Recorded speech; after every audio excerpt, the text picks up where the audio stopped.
They can talk all they want inside their little cell, but they don't have access in terms of tools or capability to actually take advantage of their freedom of speech.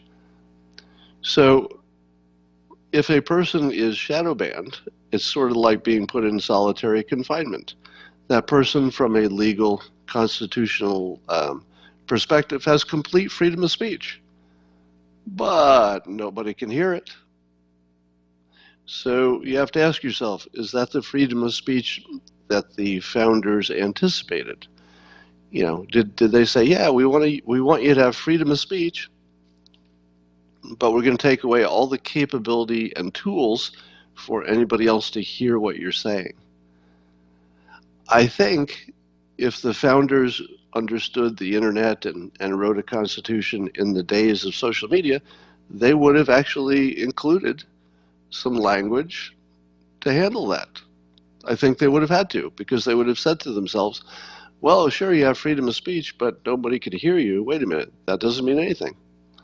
That is meaningless. If you can't control the tools of communication, if they're not open to people, nobody has freedom of speech. They have the freedom to talk to themselves.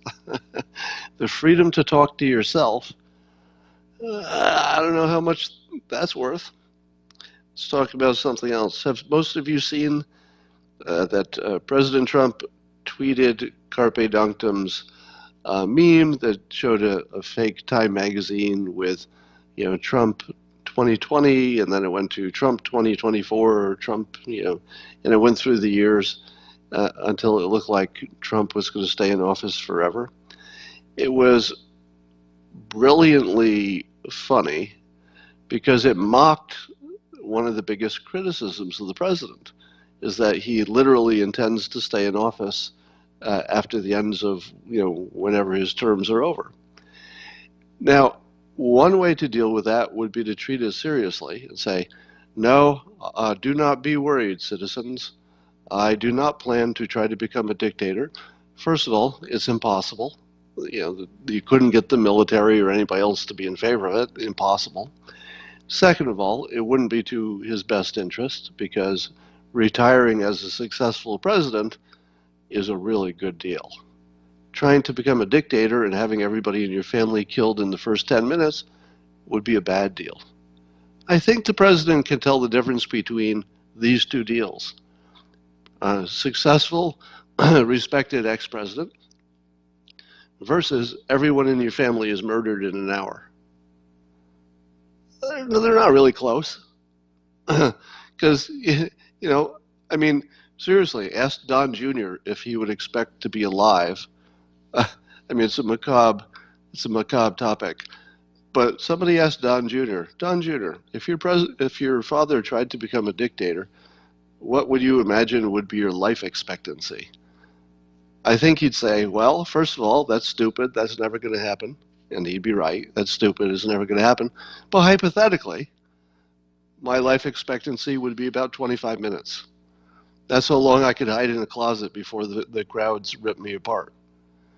There's no chance in the world, I mean, just none, that the president is thinking in those terms of staying in office after his term.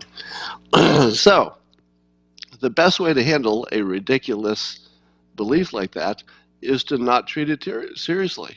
And by tweeting this meme, he just put the joke to it. And I haven't seen anybody complaining about this yet since the meme, have you? Since the president tweeted this meme mocking people for thinking he was going to try to stay in office perpetually, has anybody talked about him not staying in office or staying in office? I think he made the whole thing go away because it made it look so ridiculous, and he was willing to treat it as ridiculous even from the office of the president, which I thought was great. So congratulations, Carpe Donktum, another home run piece of work there. You all are aware of the newest accusation against the president. On the personal realm, I'm not even going to mention it because, well, I'll tell you why.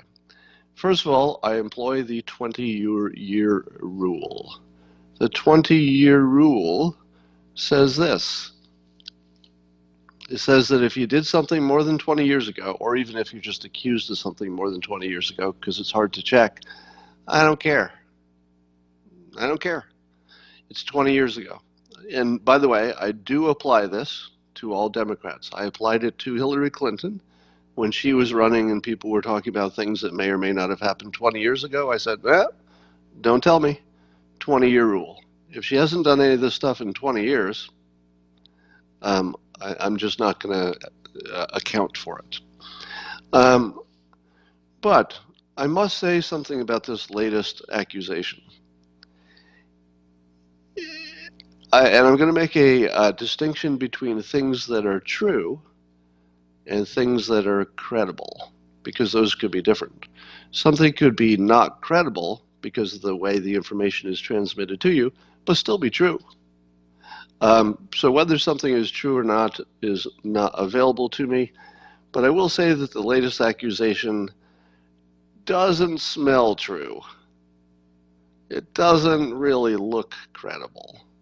And some people are saying, such as Alyssa Milano, hey, if there are 20 accusations about a thing, why don't you take that seriously?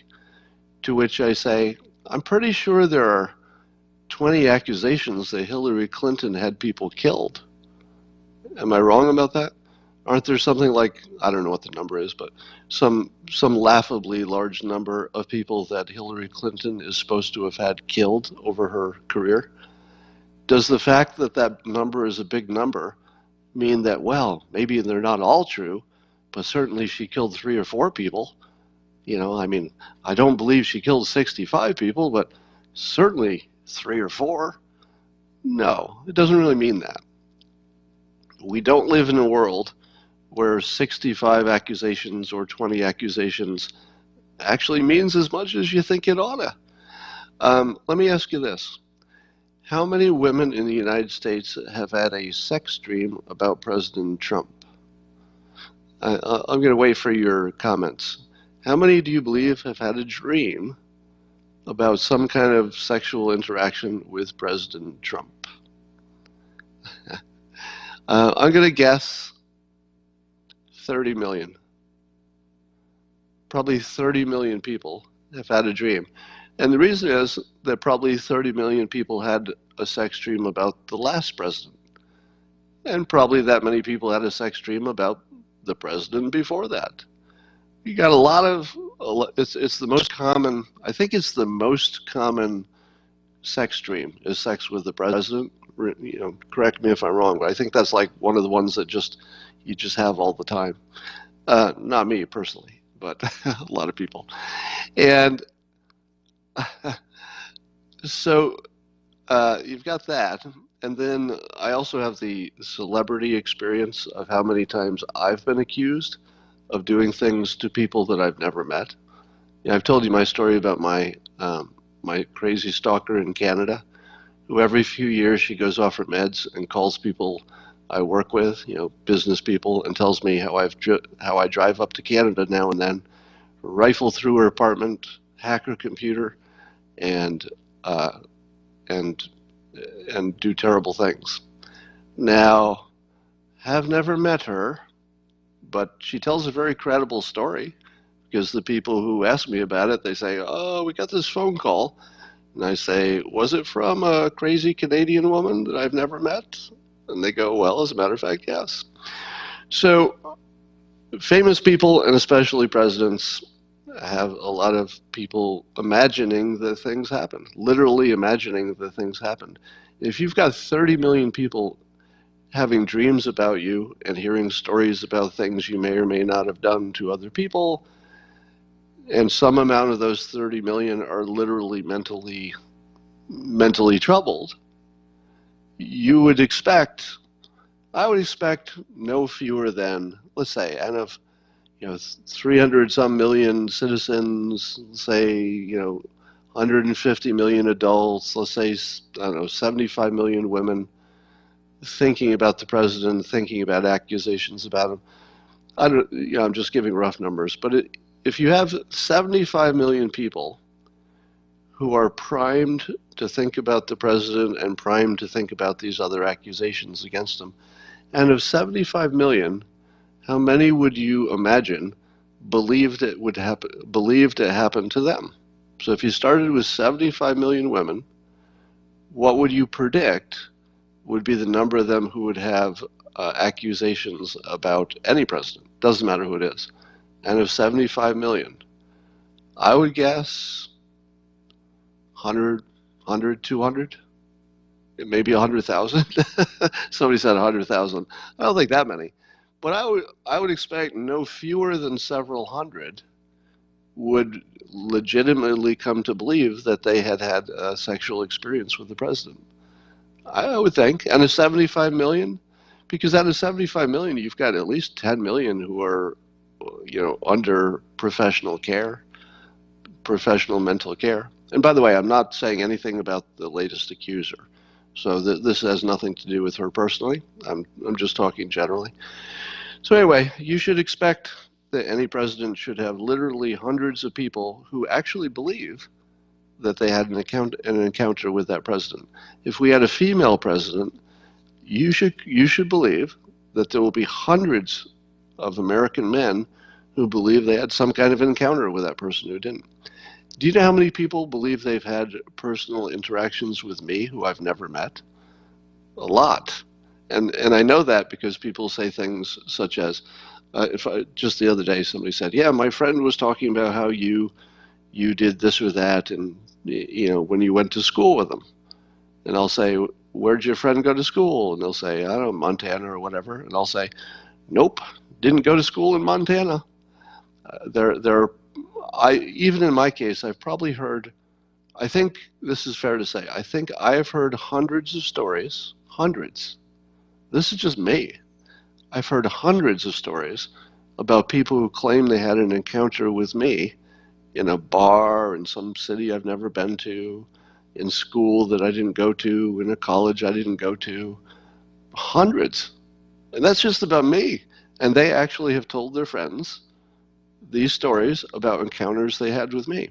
So, for example, especially in the 90s when Dilbert was really hot, I had an imposter who would say he was me and go to bars, and at least one woman emailed me to tell me about it and thought that she'd had an encounter with me. And I said, where did this happen? And she was like, well, it was someplace I'd never been. And obviously I would have remembered the encounter, but it didn't happen.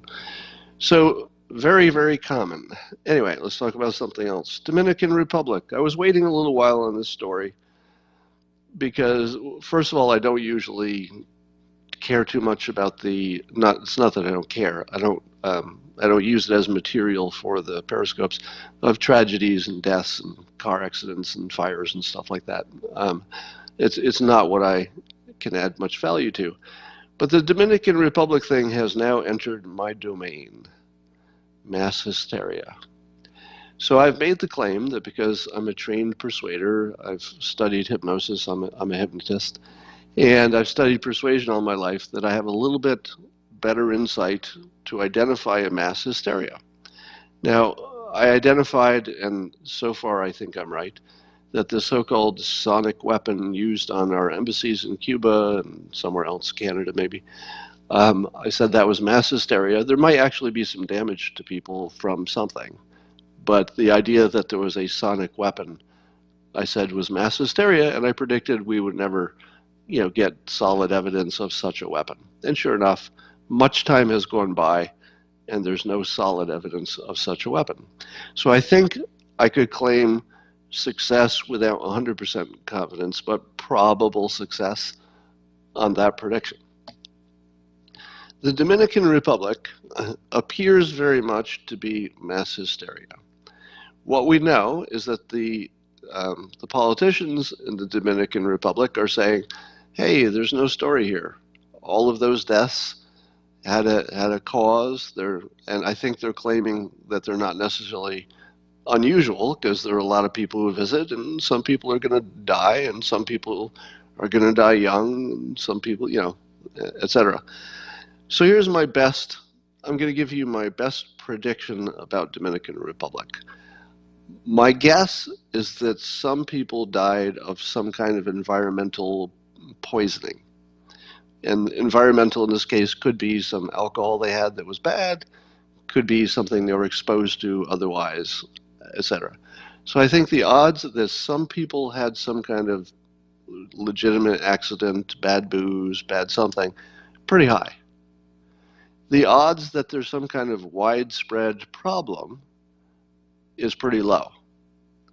So I separate those things. And apparently people are saying that the shooter of David Ortiz was a mistaken identity, and people are saying that can't be. How would anybody have a mistaken identity of somebody so well known? Well, first of all, if you saw the video of the shooting, there's actually a surveillance video of the shooting. He was shot in the back. So I don't know how easy it is to recognize somebody from behind. You know, I can't imagine that would be something you couldn't make a mistake at. Yeah. So I would say it's at least seriously possible that it was mistaken identity. I wouldn't say that's confirmed by any means, and it's probably slightly more chance that was the case, but I wouldn't take anybody's word for it. So that's my ruling. There may be a few real deaths, and it would be good to know exactly what happened, but probably it's some combination of coincidence and mass hysteria driving the Dominican Republic stuff. So here's a prediction. So remember, I told you you could ignore people who predict the past. That's not a thing. And you should ignore anybody who gives you opinions that can't form some kind of a prediction. So here's my prediction. We will not discover, with any amount of research and any amount of time that goes by, we will not discover a large, let's say, a conspiracy to kill lots of people. We will not discover that any person or group was behind it, and that we might discover that there were some tainted specific poisonings that happened, but that other people were more coincidental, probably more coincidental deaths. All right, let's talk about something else. Iran. If you saw my initial Periscope on this, here's some things I said that should make you think that I'm spooky. So what I said was, you should not assume that drone that was shot down was in international airspace. And now a lot of people say, well, we know exactly where the drone was, because even a hobby drone will draw a map for you of exactly where it was. So obviously this high-tech drone, we do know exactly where it was. But what I said was, maybe, and for some reason this possibility had not been discussed by anybody I'd seen yet, I said maybe both Iran and the United States are a little bit right, meaning that maybe it was over Iran's airspace for a short time, and maybe by the time they got around to shooting it down, it had left their airspace. So I said that's a possibility, and now it turns out that at least some reporting from the New York Times, unconfirmed, suggests that maybe we weren't so sure where our drone was. We weren't so sure where it was? What? So what? Now, so that should scare you, because I'm sure we do know where it was. So that suggests that maybe somebody was either not telling the president the full story, or that the administration has decided to, let's say, lie to the public.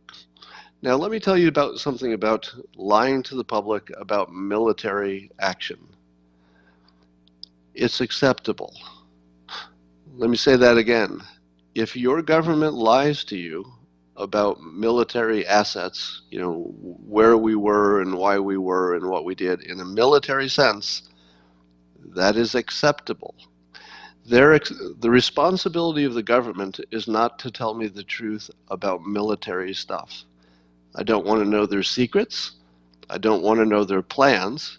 I don't know. I don't want to know what they tried that didn't work. I don't want to know those.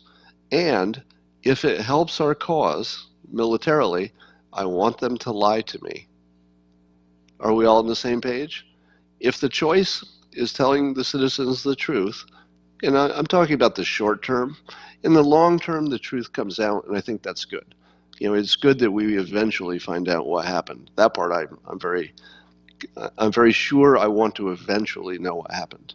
But in the short term, where it's strategic, the things our president tells us, is forming public opinion. That public opinion is being monitored by Iran. Iran cares what the public of the United States thinks because that determines what the president can do and get away with. So it's all part of the military option. So when your president tells you something like the drone was over this airspace, or the reason I did or did not attack is this or that reason, what you should say to yourself is, sure, okay, and then you should not take it seriously, because it's not meant to convey to you accurate information. You are not part of a process in which well-meaning people are trying to give you the most accurate information they have. Nobody's trying to do that. And if they did try to do that, you should fire them immediately, because their primary obligation is to keep the country safe. If the way to do that is to shade some information, then please shade some information, right? It's not an accident that we have a CIA, etc., whose job it is to conceal and lie and etc. The reason we do that is because it works. All right, the other thing that I suggested was that there might have been more than one aircraft. You didn't hear anybody else say that, right? I think I was the first person who said, what if there were two aircraft? What if they maybe were aiming at one or confused it with the other one, something like that. And then it turns out that Iran is claiming, and maybe there's some confirmation of this, but at least they're claiming that there was a manned aircraft that may have violated their international territory. Now, could it be that they confused the aircraft? Probably not. But could it be that they thought about shooting the one that was manned over their territory and said, you know what would be better? Is to shoot the unmanned one that's, was close to our territory or was in our territory for a little while or isn't in our territory, but we can complain about the one that was while we're shooting down the one that wasn't. Now, I don't know, we'll probably never know the truth of where these aircraft were. Or maybe someday we will, but not in the short term. And so my speculation that we should not be sure where our aircraft was because we should not expect, nor should we ask, our government to be honest with us on these details, on military things in the short term. In the long term, I do want to know. I think that's important. All right, so I'm going to claim credit for being the first person who speculated that we don't necessarily know where that drone was, and it might have been part of the story, and that there might have been more than one aircraft who were part of the same story, and both seem to be the case. All right, let's talk about, have you all seen the video of Pete Buttigieg trying to talk to some Black Lives Matter people who were complaining about, I guess there was a African-American man killed by a white police officer, and there's some anger over that. I don't know the details. But you really have to see that. You have to see that to know that Pete Buttigieg will not be your president. It is cringy, weak.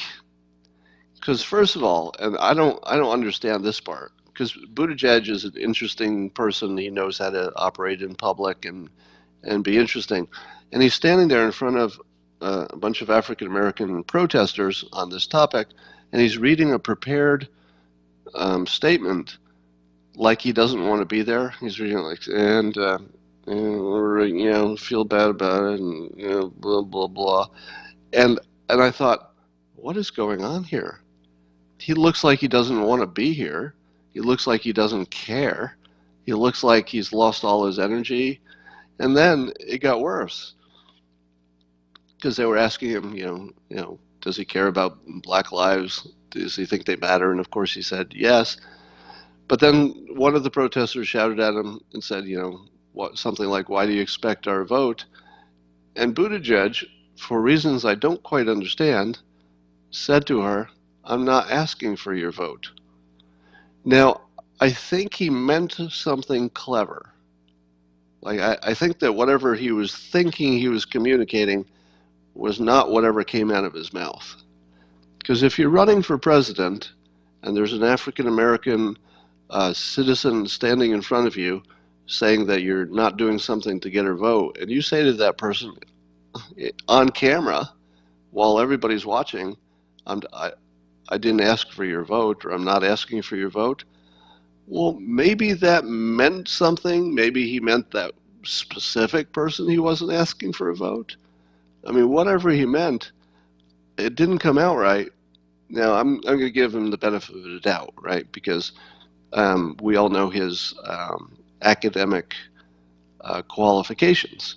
So, let me say, if he and I did an IQ test, I'm pretty sure he would, beat me on that IQ test pretty badly. But it looked dumb, and it certainly was avoidable. And I think it completely ended any chance he has. That clip makes it impossible to imagine him negotiating with Putin or any strong leader. It makes it impossible to see him as a president. It really, I think it ended his campaign, or at least, the replaying of it would end his campaign if he ever rose enough in the polls for people to even care about it. All right, so I think he's out. So I'm going to count Buttigieg. His odds of being president just went to zero, completely zero. He should drop out now. He has no chance. Did you see the video of the Democrats? I guess 21 of them showed up at this fish fry event, and they all had these terrible T-shirts on with who was the name of the Democrat leader who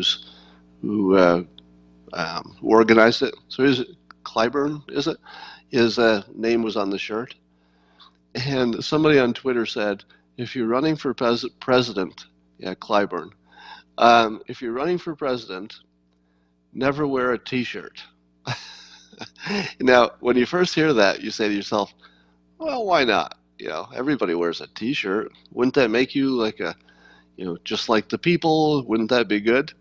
And then you see the picture of the 21 Democrats on stage posing for the cameras wearing these T-shirts. And I got to say, if you're running for president, never wear a T-shirt, because they all look bad in T-shirts. None of them look serious. None of them look presidential. A lot of the T-shirts didn't fit, so some of them had too large, too small. All of the T-shirts had the name of the other person on it, Clyburn. I think he had some smaller, some kind of message that you couldn't see, but it was a terrible visual, and Bernie got the worst of it because people were focusing on Bernie because when you see him on stage with all the younger, more photogenic Democrats, he just doesn't look good. He looks too old, too angry. He just doesn't look like he could be your president ever.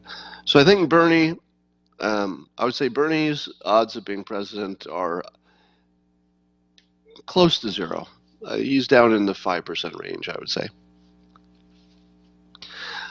Here's the best story of the day.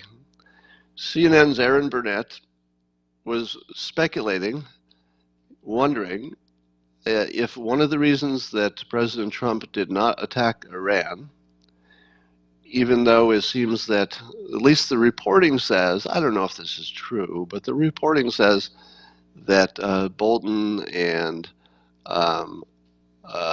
Pompeo were in favor of the striking Iran.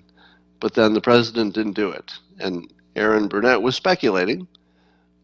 She wonders if the reason was because Fox News's Tucker Carlson was so against it? What do you think?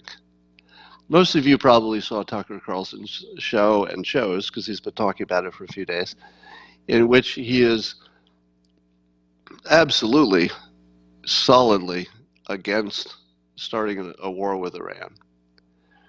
Do you think that Tucker Carlson's absolute, solid, disagreement with a killing war with Iran, do you think that that made a difference? Well, here's my opinion. We don't know if it made a difference, because what we don't know is if the president had reasons enough to not do the attack. And if 100 people, 150 people were going to die, that is reason enough. It was a good reason. If the president found out there was some question about where the drone was, well, that would be a good reason too.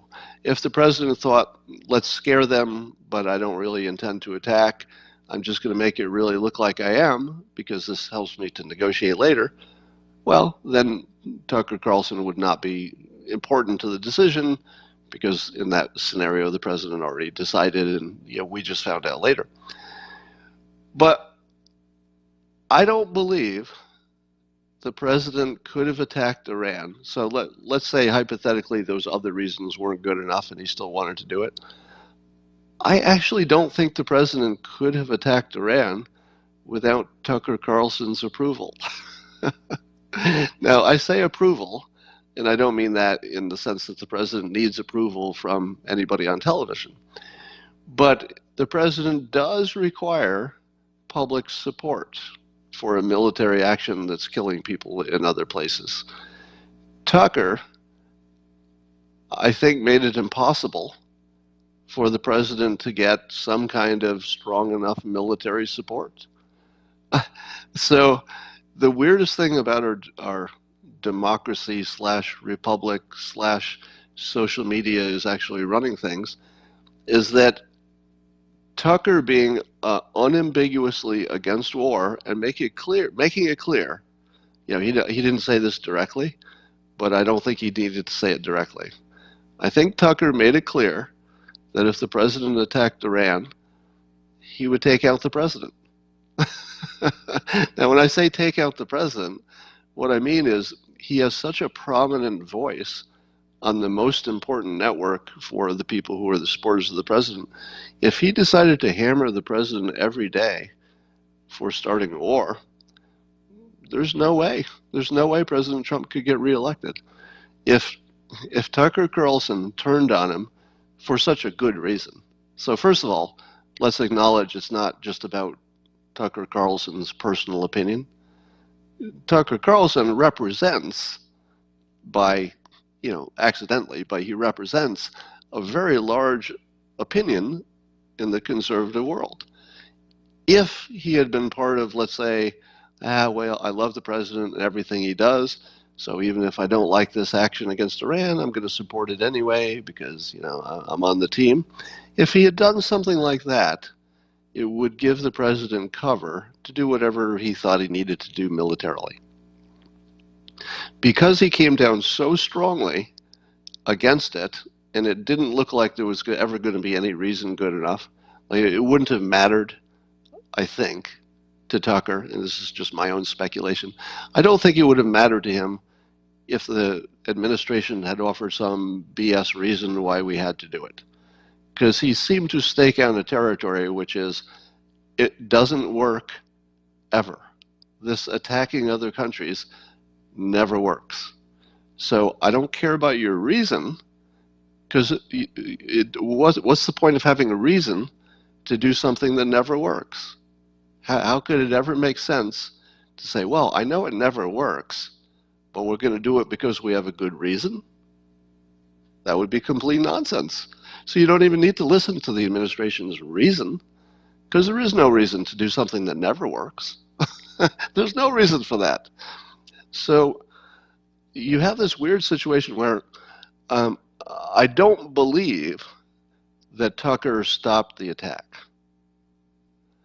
because I think there were probably other reasons that were good enough. But I do believe that he presents a very valuable public service. And I don't think you can minimize that. That Tucker Carlson is legitimately, and somewhat, it's an accident of history that he's in the position he has, that he has the prominence, he has the 8 o'clock spot, the most prominent spot. I don't think it's just an amazing thing that he's in a position where he can probably stop an optional war. Now, I don't think Tucker could stop a war if the homeland were attacked, right? And, I don't have any reason to think he would try to. So if we had to attack, we had a real reason, it was defensive, whatever, that's a different story. But for an optional war, and Iran at this point anyway is certainly in the optional category, we don't have to. We just think we have reasons, or some people think they have reasons. Tucker is actually in a position to stop that war. Think about that. I mean, just think about that. That's amazing. And you'd have to say that as a patriot, and I'm sure he would call himself a patriot. I think I've heard him say that, and most of us would. Damn,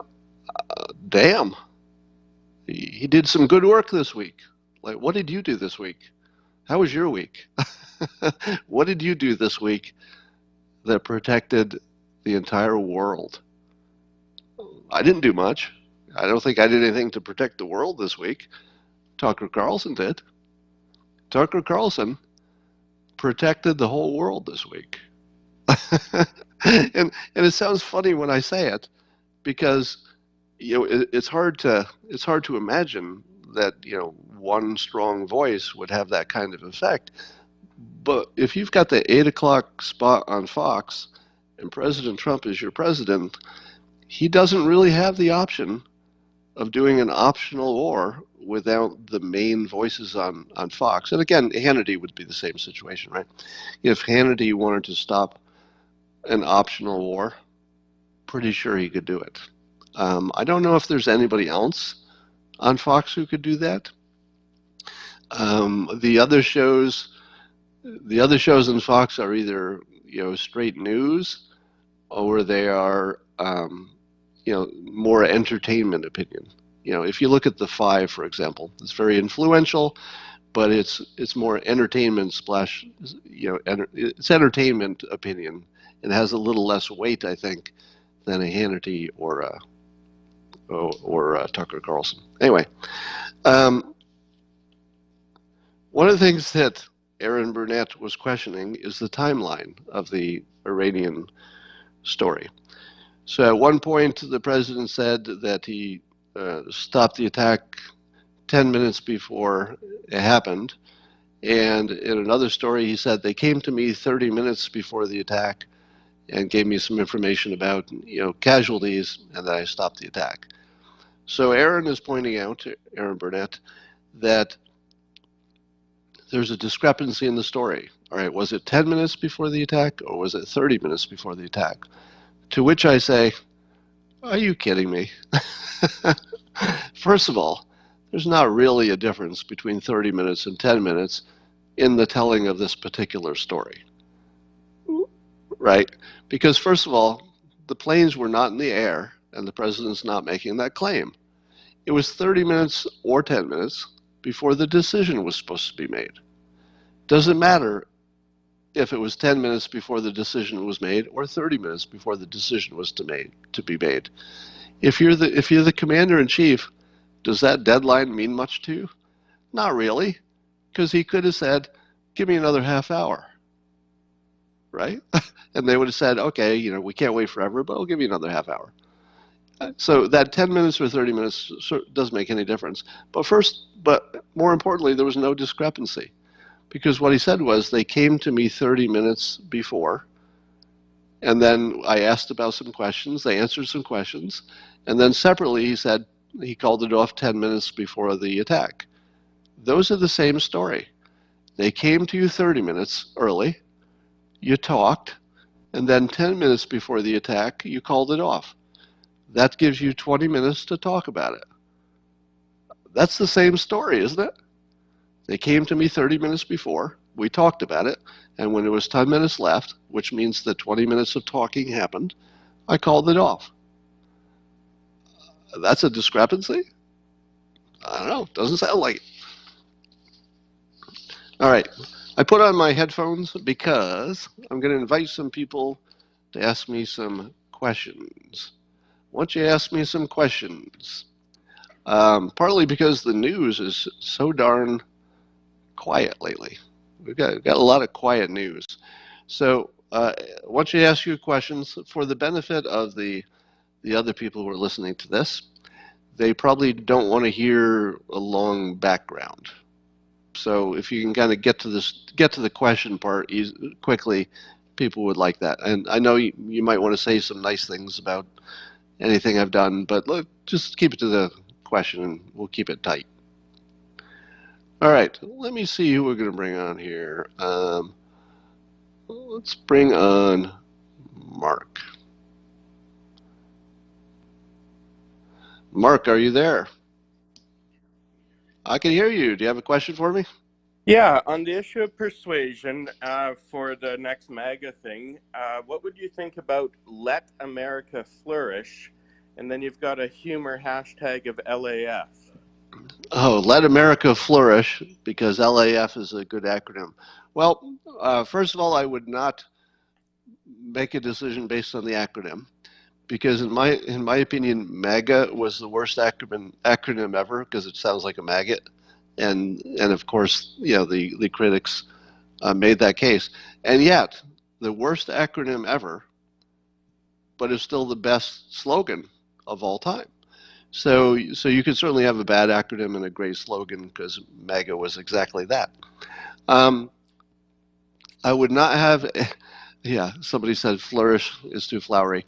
Correct. You would not use the word flourish in any kind of a campaign slogan because it sounds, I don't have to tell you. It just sounds like you don't have the common touch. Thank you.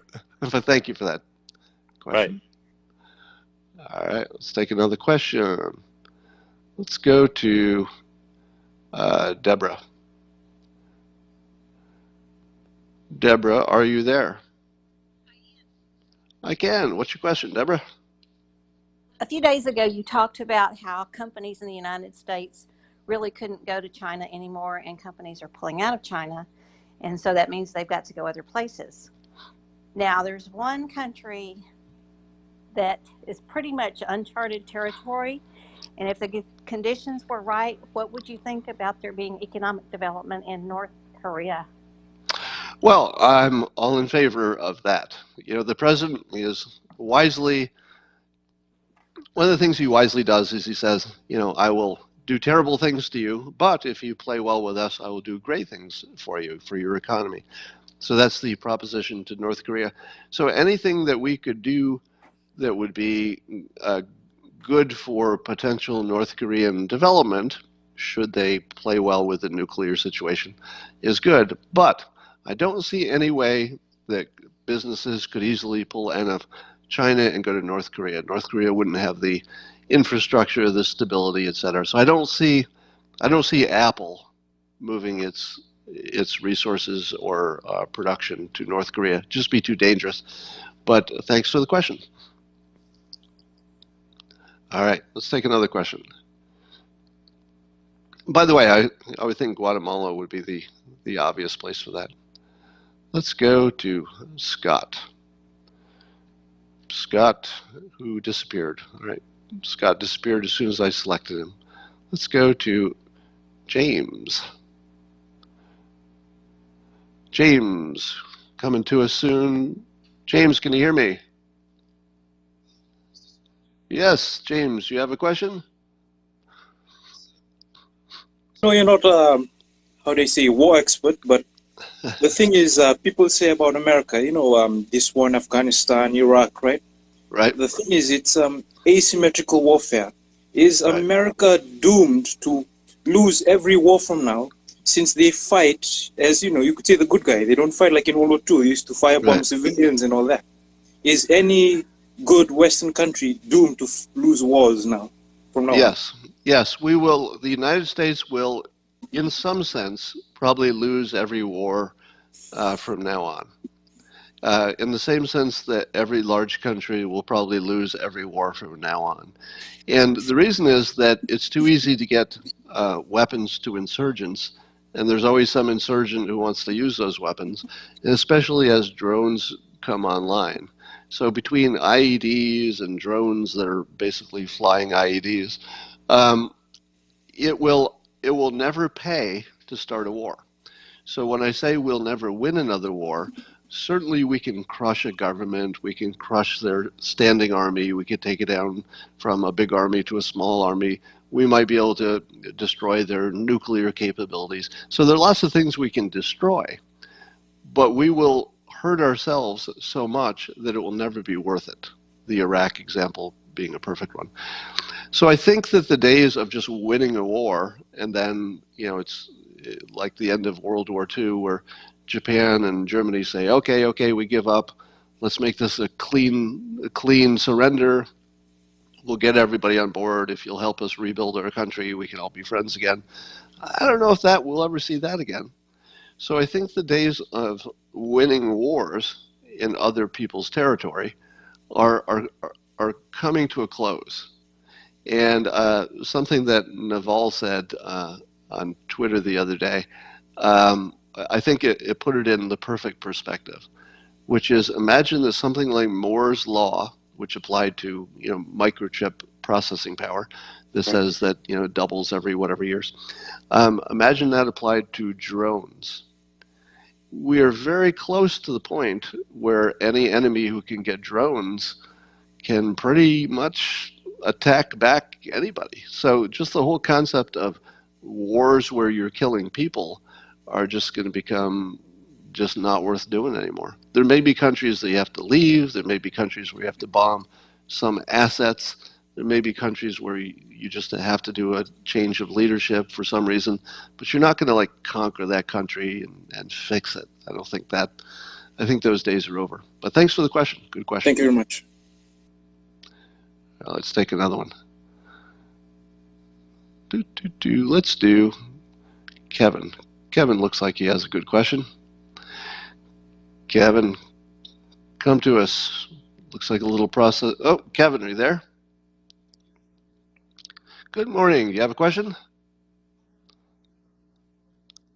Premise that warming is bad. You haven't. I accept the premise that is a stupid question.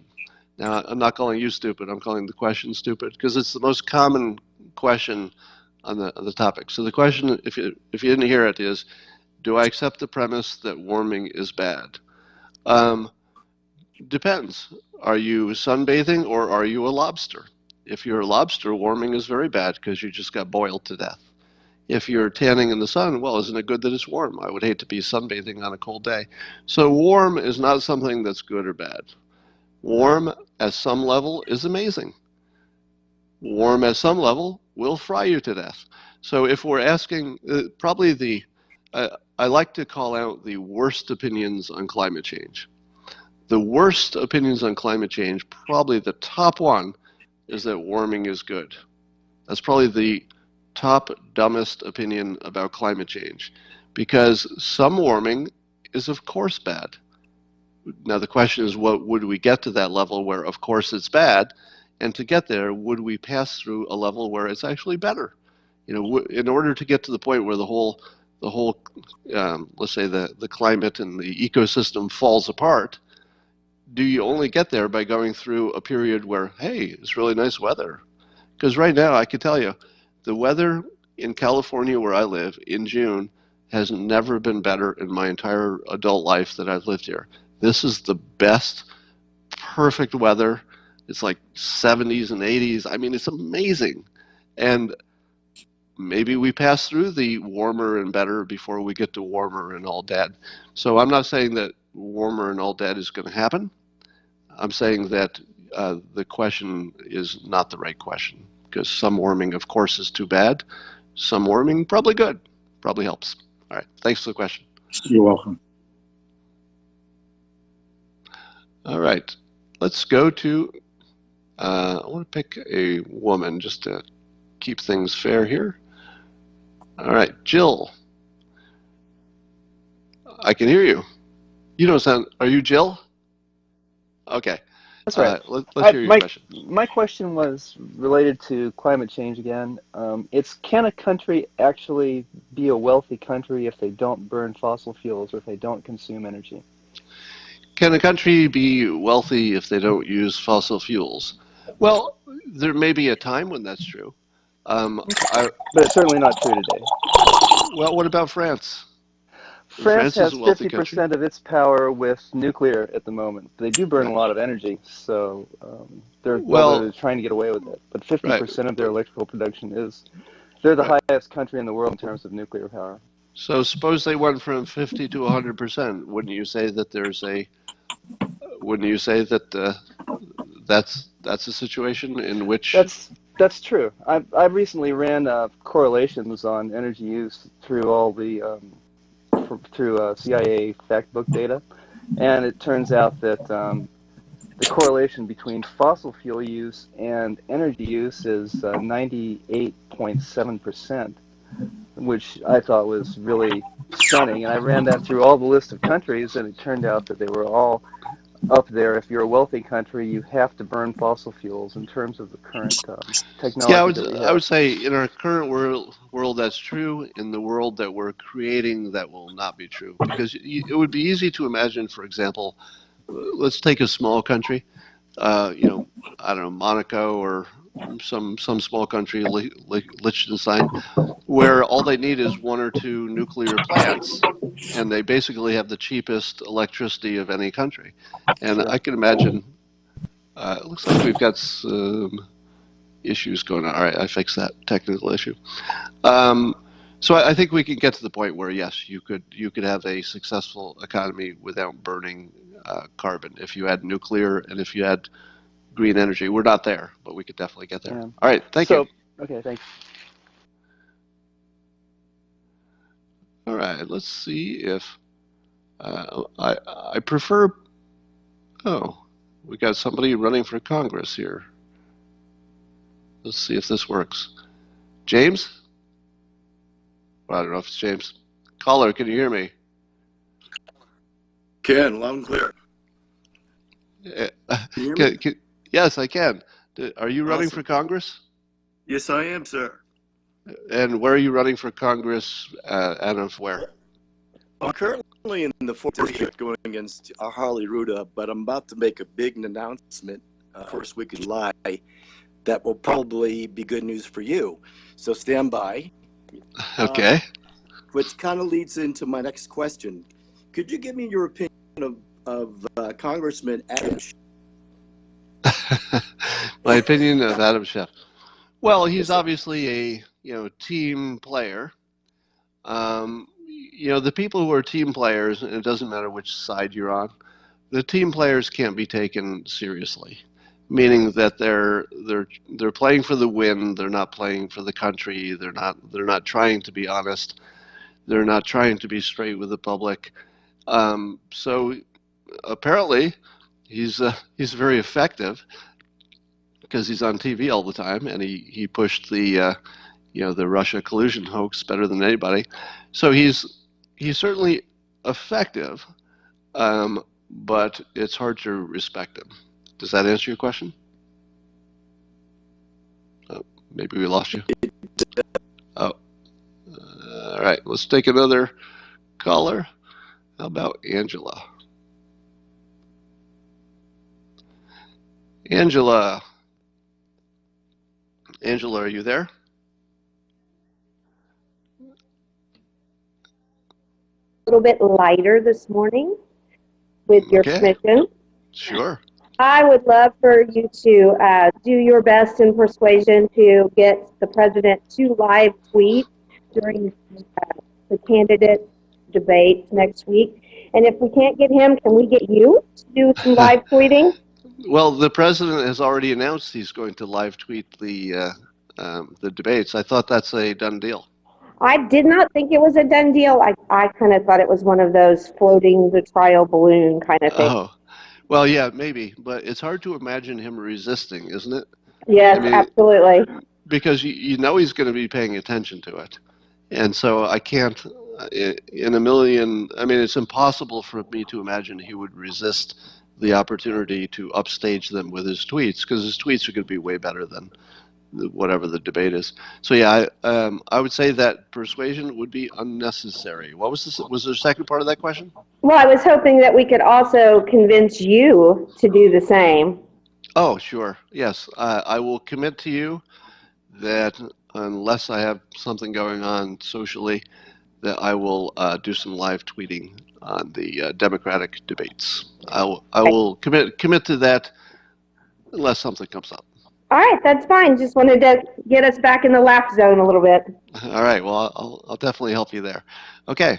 I'm going to call it a day, and we'll talk to you tomorrow.